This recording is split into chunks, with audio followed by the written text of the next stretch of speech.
increase the spread of the virus. I think I can make a general statement. Well, 500,000 protesters on June 6th alone. Yeah. I'm just asking that number of people, does it increase the spread of the virus? Crowding together, particularly when you're not wearing a mask, contributes to the spread of the virus. Should we limit the protesting? I'm not sure what you mean. How do we say limit the protesting? Should government limit the protesting? I don't think that's relevant to. Well, you just said if it increases the spread of the virus, I'm just asking, should we limit it?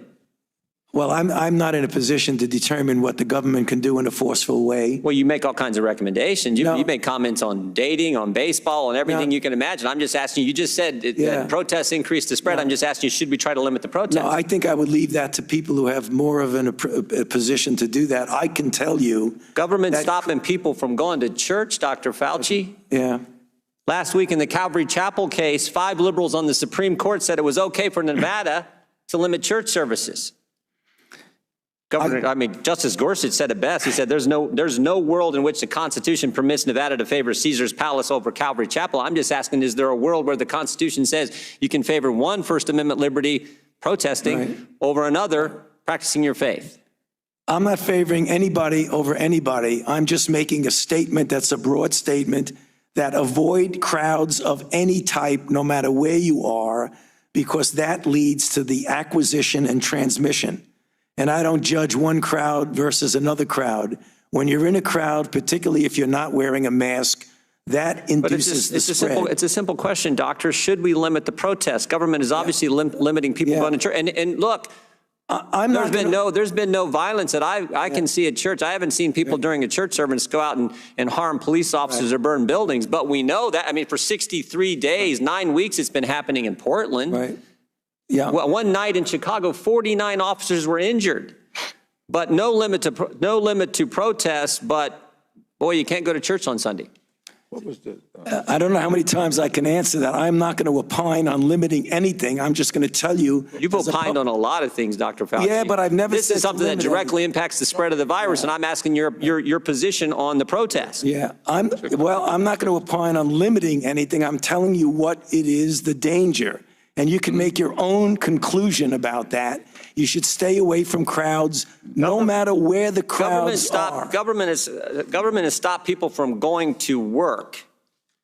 In fact, just in New Jersey 4 days ago, Ian Smith, Frank Trombetta were arrested for trying to operate their business, their gym. They were arrested.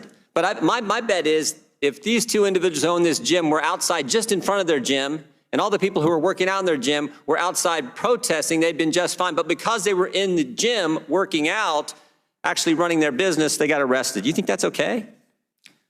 I'm not going to opine on who gets arrested and who does not. You get where I'm going. I'm telling you, as a public health official, I say crowds. Do you see the inconsistency, though, Dr. Fauci? There's no inconsistency, Congressman. So you're allowed to protest, millions of people on one day in crowds yelling, screaming, but you try to run your business, you get arrested? And if you stood right outside of that same business and protested, you wouldn't get arrested? You don't see an inconsistency there? I don't understand what you're asking me as a public health official to opine on who should get arrested or not. That's not my position. You could ask it as much as you want. You've advocated for certain businesses. You've advocated for certain businesses to be shut down. I'm just asking you on your position on the protest. I haven't seen one. We've heard a lot about hair salons. I haven't seen one hairstylist who, between haircuts, goes out and attacks police or sets something on fire. But we've seen all kinds of that stuff during protests, and we know the protest actually increased the spread of the virus. You've said that. I said crowds. I didn't say specifically. I didn't say protests do anything. So the protests don't increase the spread of the virus? I didn't say that. You're putting words in my mouth. No, I just want an answer to the question. Do the protests increase the spread of the virus? I don't have any scientific evidence that anything. I can tell you that crowds are known, particularly when you don't have a mask, to increase the acquisition and transmission. No matter what. So you don't have a position on whether the protests increase the spread of the virus or don't increase the spread of the virus? I'm saying that crowds, wherever the crowds are, can give you an increased probability that there's going to be acquisition and transmission. But do you understand Americans' concern protesting, particularly according to the Democrats, is just fine, but you can't go to work, you can't go to school, you can't go to church. There's limits placed on all three of those fundamental activities, First Amendment activities, but protesting is just fine.